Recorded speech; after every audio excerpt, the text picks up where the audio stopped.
Welcome to the School Leaders Podcast. My name is Dr. Gastred Harrigan, the podcast for current and emerging school leaders, those who support and supervise them. You will hear from passionate educational leaders who are transforming their schools, communities, and creating positive outcomes for students. I will also share my personal reflections and tips from over 15 years as a school leader. Together, we will talk about how to level up our schools and leadership practices.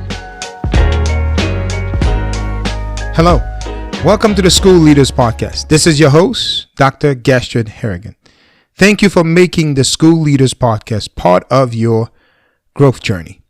Several years ago when I went to college, I studied engineering. I started working after college as an engineer, and I began also my master's degree in computer engineering. And the tech bubble happened, and I lost my job. One day, I saw an ad in our local newspaper advertising a teacher's fair. I thought to myself, I can teach for a while as I finish my degree in engineering. I went to the teacher's fair, and on my first interview, the first school that interviewed me, they hired me as a math teacher. Within 2 to 3 weeks, the school year started, and I started teaching math at the high school level. After my first year, I decided to stay in education and move up to administration. I began volunteering in various committees and school-wide events and initiatives. I began to deepen my skills to become a better, effective math teacher. And the school that I was at was a struggling school at the time. It was an F school, and we became a C school. In fact, the math department was very instrumental in leading the school. The math scores was a significant factor that pulled the school grade up.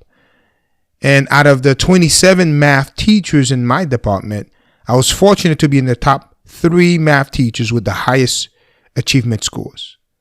And so 4 years later, I had the privilege to become an assistant principal, and I work alongside the new principal to lead her new school to receiving the Governor's Award for Academic Excellence. So today, I will share several tips that I think could help emerging and aspiring school leaders to become an assistant principal, curriculum coach, or move into district position. But before we get too deep in today's episode, I want to encourage all of the listeners to join the School Leaders Podcast community on Facebook. There we continue and extend our conversation from the episodes. And don't forget to check my website at www.drgharrigan.com. There you can listen to the podcast, read the monthly blog, and sign up for our monthly blog or monthly newsletter. I would like to thank all of you who are sharing the podcast on Facebook, on Twitter, Instagram, and on LinkedIn. Thank you. When you share the podcast, please tag me so I can personally thank you. Right now, take a moment to subscribe to the podcast and share this episode. Don't forget to also leave a 5-star rating and a positive comment. When you do, it help other listeners to find the podcast. Let's get started. In today's episode, I'm going to share 6 tips for aspiring school leaders. As you listen, examine yourself, consider these tips and areas for improvement. Tip number 1. Make your intention known. If your school principal does not know you want to move into an administrative role or into a support role or into a district role, you're in trouble. You have to share your goal with your principal, your dream with your principal. If they know that you want to move up, they will truly help you to become and reach that specific goal. And if they don't know, you will be trying to climb this mountain, this challenge by yourself. And trust me, it is not an easy task. So I recommend that you ask to meet with your principal. And when you sit down to talk to them, I want you to start the conversation like this. Thanks for taking a few minutes to meet with me. I was really hoping to get your advice. Then let them know your goals and use this as a learning opportunity. Leaders, especially school leaders, love giving advice. approaching the meeting as an opportunity to learn from your principal, give you an opportunity to allow them to help you reach your goal. When you ask for advice, they will want to help. They will want to tell you about various opportunities for how you can lead on your school campus. That's exactly what you want. You want opportunities. You want different opportunities to lead on your school campus and gain more experience. Tip number 2, be good at your job. It is very important that you spend time developing your skills and knowledge in your current job and in your current role. It is important that you develop a solid reputation as an instructional leader, as someone who moves the instructional agenda forward. You should be a good teacher, be good at your current role, be exceptionally well at what you do, one who improves student achievement. It's important that you take time to improve your technical skills. Being really competent in your job matters. Being really competent in your job truly matters.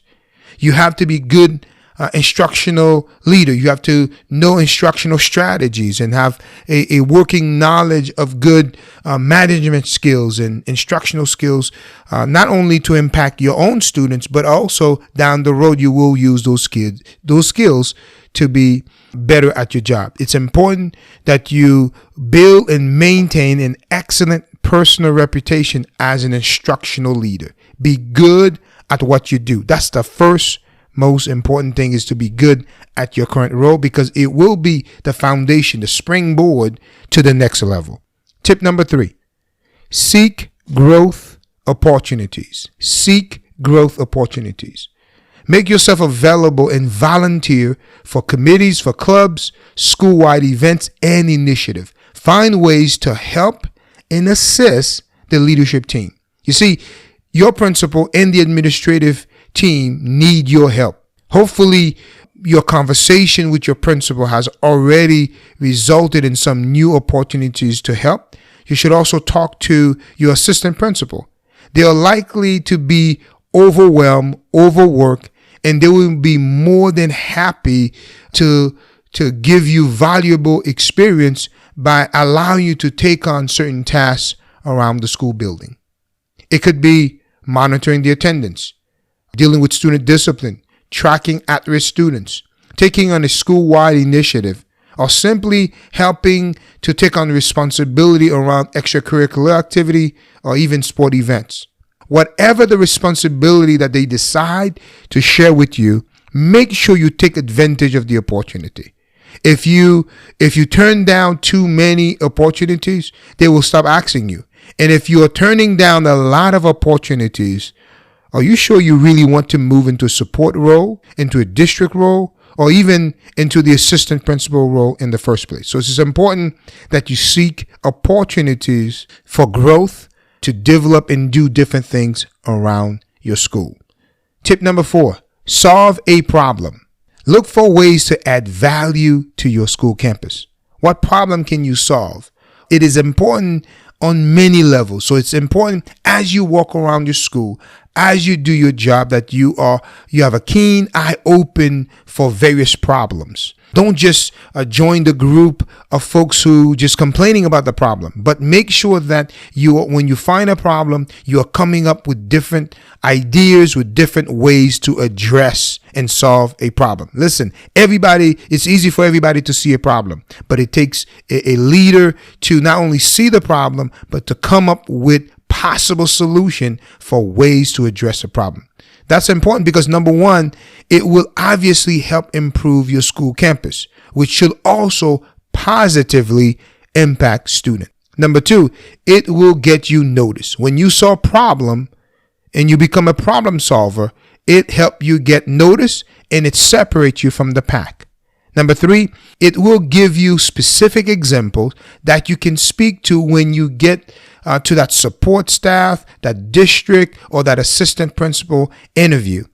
Being able to speak specifically about ways that you have solved problem and the positive impact on student will quickly set you apart from other aspiring leaders or from other candidates applying for positions. So it's important that you become a problem solver. Seek problems in your building, identify ways, ideas for how to resolve them. Be someone who's a problem solver. Tip number 5, have a growth mindset. Challenge yourself to learn something new every day. Change your mindset to a growth mindset. It's important that you are growing daily. John Maxwell, in his book, The 15 Laws of Growth, I recommend you get a copy. He states that the first law of growth is the law of intentionality. Growth doesn't just happen by chance. You must make it happen. And while he talks about the laws of intentionality, that growth doesn't just happen, he shares the 8 growth gap traps that keep us from reaching our true potential. The 8 growth traps are the assumption gap, the knowledge gap, timing gap, the mistake gap, perfection gap, the inspiration gap, the comparison gap, and the expectation gap. These gaps stop us, prevent us from growing. Hence, it stops us from reaching our true potential. So if you want to cultivate, foster a growth mindset, it's important that you have a personal growth plan. Don't just have goals. Goals are important, but you must create today a personal growth plan. You see, you might reach your goal, but do not grow. But when you have a personal growth plan, you will grow and reach your goal. So it's important that you create a personal growth plan. Make a shift from accidental to intentional growth and have a deliberate plan for how you are going to grow personally. There are 3 things you should do. Number 1, you should ask questions. And these are the 2 questions you should begin with. Which direction do you want to go in life? That will determine the areas that you need to grow into. And the other question is, where's the furthest you can imagine going? Where do you see yourself in 5 years and 10 years? That will determine how intense and the areas that you need to focus on for your personal growth plan. Number 2, take action now. You see, the longer you wait, the less likely you will act. Select a resource, select a reading material, and start learning today. Take action today to begin to grow. Number 3, face your fears. All of us have fears. Are you afraid of failure? You're going to have to face your failure. Are you afraid of uncertainty? Are you afraid of maybe financial losses? Some people are afraid of other people's opinion. What will they think of you? You're afraid of alienating your peers. You know, they may not like you anymore. They may not welcome you in their circle. Whatever that fear is, you're going to have to face that fear if you want to grow. Dig deep to find the faith to help you encounter those fears. You got to face your fears and challenge yourself and grow. Leaders are learners. What are you reading today? What are you listening to? Who are you talking to? These 3 things. What are you reading? What are you listening to? Who are you talking to? Will incredibly impact your growth as a leader. It is also important that you make sure that the content you are consuming, that you are listening, that you are hearing, that you are reading is the right content, is the right material that will help you grow, that will help you to develop as a leader. John Maxwell once says that the difference between who you are today and who you will be in 5 years will be the people you spend your time with and the books you read. Let me repeat that for you. The difference between who you are today and who you will be in 5 years will be the people you spend time with and the books that you actually read. There's a lot of information out there. So make sure that you are reading and listening to things that will actually help you develop your skill, help you become and grow to the next level in your leadership journey.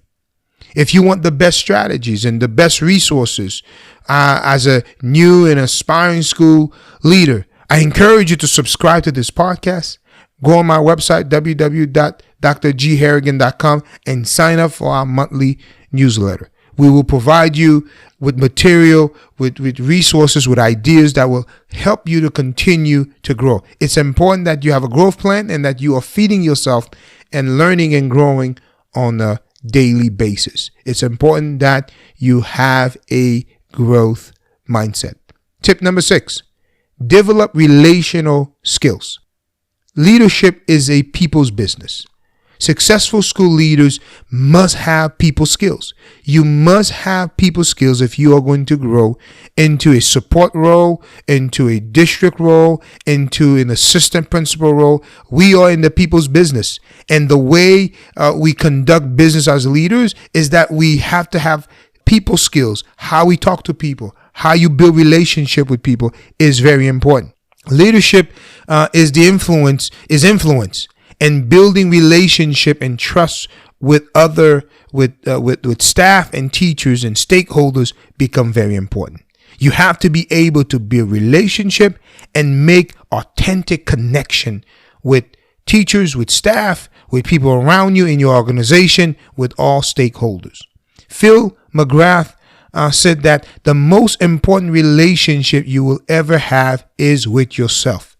You've got to be your own best friend first. So it's very important. It's extremely important that you get to know yourself. Begin to build relationship with yourself. Spend time to know and find yourself.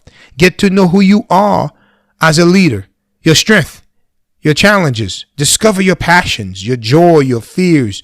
Find out and discover and develop your character. Why do you respond a certain way?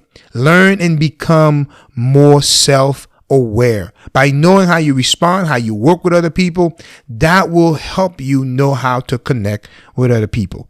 Become more self-aware as an aspiring leader. Next, take time to know your colleagues and learn how to work with them to achieve the goals that you guys have. Challenge each other, know how to receive ideas and share ideas, and work in a collaborative manner to reach a common goal. What's important is that you make connection and you learn to build relationship with people. Today, that's a skill that is invaluable. You have to learn and develop relational skills because whatever job you're going to do in a support role, whether it's at the school-based level, whether it's at the district level, ultimately you're going to have to work with other people. You're going to have to share ideas and collaborate. So developing relational skills, people skill, become critical. A lot of leaders end up not being successful in leadership simply because they cannot and they don't know how to build relationship and make connection with other people. So it's important today that you prioritize making connection and building relationship with folks, developing those skills and making sure that you're able to connect people and build relationship with them. There you have it. I hope you are able to take away at least one nugget to improve as an aspiring school leader. If you know anyone who could benefit from this episode, please share it. Thank you for listening. Thank you for joining me today. Please consider subscribing to the podcast, leave a 5-star rating and a comment, share this episode with a friend, and on social media. Follow me on Twitter, Instagram, and Facebook for leadership ideas and tips. Again, thank you for joining me today. Until next time.